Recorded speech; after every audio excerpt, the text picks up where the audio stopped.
smelled faintly of burnt coffee and desperation. Plates clattered, the old ceiling fan whined like a tired animal, and in the middle of the chaos stood Lena, a young waitress with trembling hands and tired eyes that carried years of pain in them. Her apron was stained with old spills, her hair tied into a messy bun that barely held up, and her cracked shoes told a story of survival. Every day, she worked 16 hours straight, serving coffee with a forced smile while fighting tears she refused to show. To the world, she was invisible. But to herself, she was barely holding on.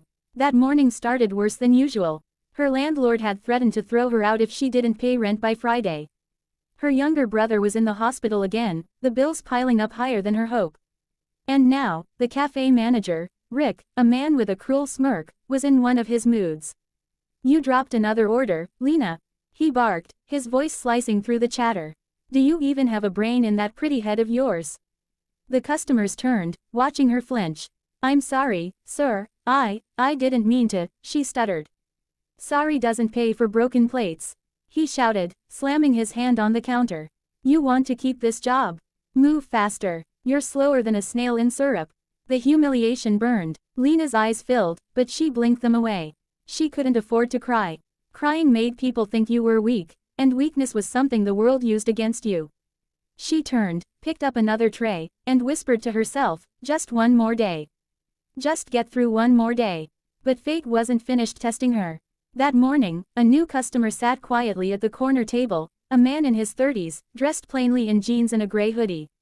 His name was Ethan, though no one at the cafe knew that he was actually Ethan Cole, the undercover CEO of the massive corporation that owned this very cafe chain.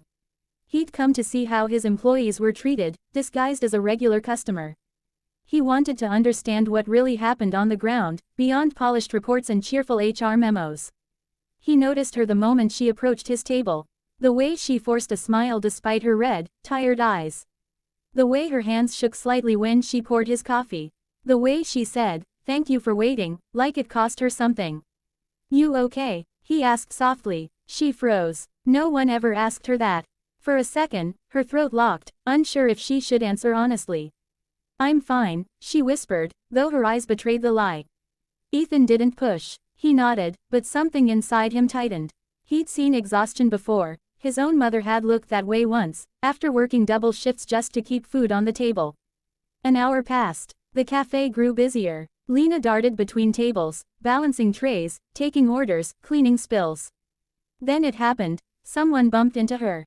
The tray flew. Hot soup splashed on her arm, the bowl shattered, and the crowd gasped. "Oh my God, I'm so sorry," the customer said, panicking. But Rick stormed in before anyone could speak. "Unbelievable," he shouted. "Can't you do anything right? It was an accident. An accident that'll come out of your paycheck. Do you even know how much that bowl costs?" Lena's lip trembled. The pain from the burn stung, but the words hurt more. Rick leaned closer, his voice dripping with disdain. "You're lucky I don't fire you right now. You're a mess, Lena. Maybe if you weren't such a charity case, you'd actually do your job properly." The customers went quiet. A few turned away. A few pretended not to notice. Ethan's jaw clenched. And then it happened. Rick shoved her lightly toward the kitchen door. "Clean it up before someone slips." Lena stumbled, falling to her knees. Shards of glass slicing her palm.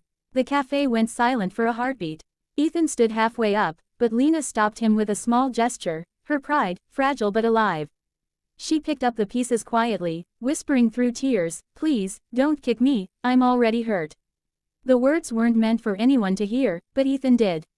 And something inside him broke. When she stood again, her hands were bleeding. She wrapped them in a napkin and went back to work. No one thanked her. No one cared. But Ethan watched every second, fury building in his chest. Not just at Rick, but at himself, at the system he'd built that allowed people like her to suffer while men like Rick thrived. After his meal, Ethan left a $100 bill on the table with a note written in neat handwriting, "You deserve better."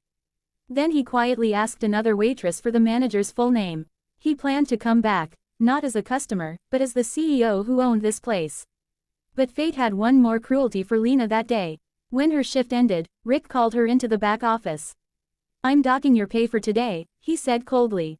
"And if you can't stop crying on the floor, don't bother showing up tomorrow. We need strong people, not walking tragedies." She tried to plead, "Please, sir, I really need this job. My brother, He's sick, and Rick raised a hand. Not my problem. Maybe try being less pathetic. He tossed a crumpled envelope toward her reduced wages. She caught it with trembling hands, muttered a thank you, and walked out. The cold